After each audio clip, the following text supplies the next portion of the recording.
Pasar itu berdiri di pinggir kota, terlupakan oleh waktu. Bangunannya memanjang dengan atap seng berkarat yang sebagian sudah bolong, membiarkan sinar matahari masuk dalam garis-garis tipis yang menyinari debu di udara. Lantai pasar retak dan lembab, beberapa bagian tergenang air coklat, berbau apek. Lapak-lapak kosong berjajar kaku. Pintu rolling door-nya bengkok dan terkunci rapat, seolah menyimpan sisa-sisa kehidupan lama yang tak pernah kembali. Di sudut-sudut pasar, tumpukan kayu lapuk berserakan. Bekas peti sayur dan buah yang dulu ramai dipindahkan. Kayu-kayu itu ditumbuhi jamur putih dan lumut hijau. Sebagian patah dan rapuh ketika diinjak. Di atasnya, baju-baju lusuh tergantung sembarangan. Kemeja pudar, jaket robek, dan kain compang-camping yang entah milik siapa. Kain-kain itu berkibar pelan, tertiup angin, menimbulkan kesan seolah ada orang yang masih bergerak di dalam pasar.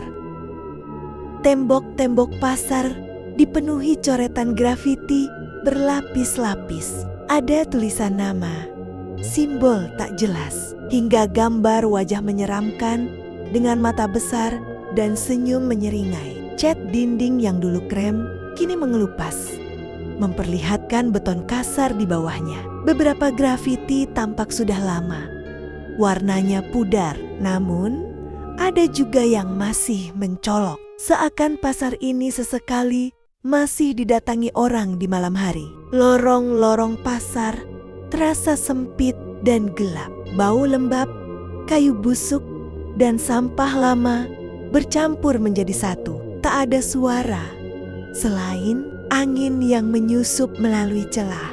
Bangunan dan bunyi seng berderit saat tertiup. Pasar tua itu kini bukan lagi tempat jual beli, melainkan saksi bisu dari keramaian yang telah lama mati, meninggalkan kesan kumuh, sunyi, dan penuh cerita yang tak pernah selesai. Malam itu, seorang YouTuber bernama Raka, pemilik channel Pengelana Malampon, datang ke pasar tua tersebut seorang diri. Ia sudah terbiasa menjelajah tempat-tempat angker, dari gedung kosong hingga rumah sakit terbengkalai. Dengan ransel besar di punggung, ia membawa kamera utama, kamera cadangan, senter kepala, mic clip-on, dan power bank. Begitu tiba di depan pasar, ia menyalakan kamera. Assalamualaikum teman-teman. Malam ini saya berada di pasar lama yang sudah puluhan tahun ditinggalkan. Ucapnya tenang, suaranya mantap, seolah tak ada beban apapun. Raka melangkah masuk perlahan, menyusuri lorong pasar. Suara sepatunya bergema di antara lapak-lapak kosong. Ia sesekali menyenter ke arah tumpukan kayu lapuk, baju-baju lusuh, dan dinding penuh grafiti. Semua tampak normal, hanya sunyi yang terasa menekan. Ia masih sempat bercanda, menjelaskan sejarah singkat pasar yang konon pernah ramai sebelum akhirnya ditinggalkan karena kebakaran dan pemindahan pusat ekonomi. Namun, sekitar 15 menit kemudian, suasana mulai berubah. Udara yang tadinya pengap mendadak terasa dingin menusuk, seperti angin malam yang tiba-tiba menyusup dari segala arah.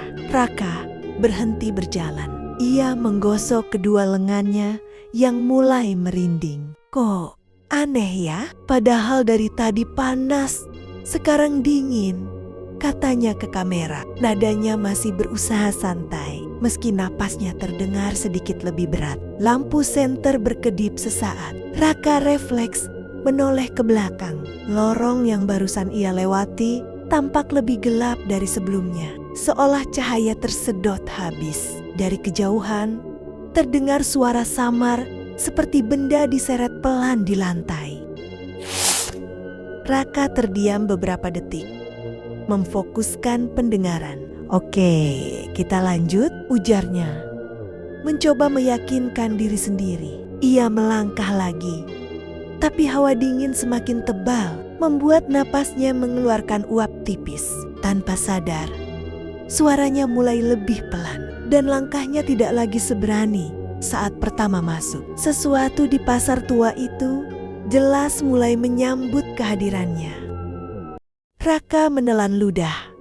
Langkah kakinya melambat saat lorong pasar semakin menyempit. Suara sepatunya beradu dengan lantai semen kosong terdengar menggema, seolah ada yang mengikuti dari belakang. Di ujung lorong, cahaya senter menangkap sebuah lemari kayu tua yang teronggok di pojok. Pintunya miring, catnya mengelupas dan dipenuhi debu tebal. Dengan tangan sedikit gemetar, Raka mengarahkan senter ke atas lemari itu. Awalnya hanya terlihat bayangan gelap, namun saat cahaya fokus, napasnya mendadak tertahan. Di atas lemari itu ada sosok pocong duduk diam. Kain kafannya kusam keabu-abuan, terikat rapi di kepala dan kaki. Wajahnya datar, pucat, matanya terbuka lebar, namun kosong, seolah menatap lurus ke arah Raka. Tidak bergerak, tidak bersuara, hanya diam, namun keberadaannya terasa sangat nyata. Raka tercekat, tubuhnya kaku, jantungnya berdegup keras sampai terasa di telinga. Tangannya hampir menjatuhkan senter. Pocong itu samar tertutup debu dan bayangan, tapi cukup jelas untuk membuat Raka yakin bahwa itu bukan halusinasi. Beberapa detik berlalu, terasa seperti selamanya. Tiba-tiba, kain kafan bagian dada pocong itu bergerak pelan, seakan tertiup napas, dan Raka sadar ia tidak sendirian di pasar itu. Raka akhirnya tersadar dari kekakuannya. Tanpa pikir panjang, ia berbalik dan berlari sekuat tenaga menuju pintu keluar pasar. Lorong yang tadi ia lewati kini terasa jauh lebih panjang dan sempit. Nafasnya memburu, suara langkah kakinya menggema bercampur detak jantung yang tak beraturan. Udara terasa semakin dingin, seolah pasar itu tak ingin melepasnya pergi. Saat berlari melewati salah satu kios gelap, Raka tanpa sengaja melirik ke samping. Di bawah meja kayu rendah yang hampir roboh, terlihat sosok kecil duduk jongkok. Tubuhnya pendek, kepalanya botak mengilap, matanya besar menatap tajam. Tuyul. Makhluk itu menengok perlahan ke arah Raka. Bibirnya menyeringai lebar dengan ekspresi yang membuat bulu kuduk berdiri. Raka hampir terjatuh karena kaget, tapi kakinya terus bergerak. Ia tak berani menoleh lagi. Yang ada di pikirannya hanya satu: keluar dari pasar itu secepat mungkin. Akhirnya cahaya lampu jalan terlihat. Raka menerobos pintu pasar yang berderit dan langsung keluar ke jalan kecil yang sepi. Ia berhenti sejenak, membungkuk sambil terengah-engah. Keringat dingin mengalir di punggungnya. Pasar itu kini tampak gelap dan sunyi dari luar, seolah tak pernah terjadi apa-apa di dalamnya. Tak ingin berlama-lama, Raka berjalan cepat menuju sebuah warung kecil yang lampunya masih menyala. Jaraknya tak jauh dari pasar kosong itu. Saat duduk di bangku kayu warung, tangannya masih gemetar. Pemilik warung menatapnya heran, namun Raka hanya meminta segelas teh hangat, mencoba menenangkan diri.